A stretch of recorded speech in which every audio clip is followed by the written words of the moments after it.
ఇరాన్లో హింస పెరుగుతున్న నేపథ్యంలో నిరసనకారులకు సహాయం మార్గంలో ఉంది అని అధ్యక్షుడు ట్రంప్ చెప్పడంతో అమెరికా, ఇరాన్ ఉద్రిక్తతలు పెరిగాయి. ఖతార్లోని అల్ ఉదైద్ వంటి ప్రధాన స్థావరాలు సహా అమెరికా మధ్యప్రాచ్యం అంతటా సైన్యాన్ని నిర్వహిస్తోంది. అయితే ఇతర ఆపరేషన్ల కారణంగా కొన్ని వనరులు మారాయి. దీర్ఘశ్రేణి బాంబర్లు మరియు యుద్ధ విమానాలను ఉపయోగించి ఇరాన్ సైనిక లేదా అణు స్థావరాలపై వాయు దాడులు చేయడం ఒక ఎంపిక. నౌకాదళ నౌకల నుంచి క్రూయిజ్ క్షిపణి దాడులు చేయడం లేదా ఖచ్చిత దాడుల కోసం ఆయుధ సన్నద్ధ డ్రోన్లను వినియోగించడం కూడా సాధ్యం.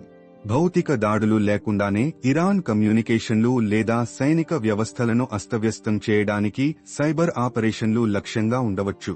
వ్యూహాత్మక వనరులను లక్ష్యంగా చేసుకునే రహస్య లేదా ప్రత్యేక దళాల మిషన్లను కూడా పరిగణిస్తున్నారు.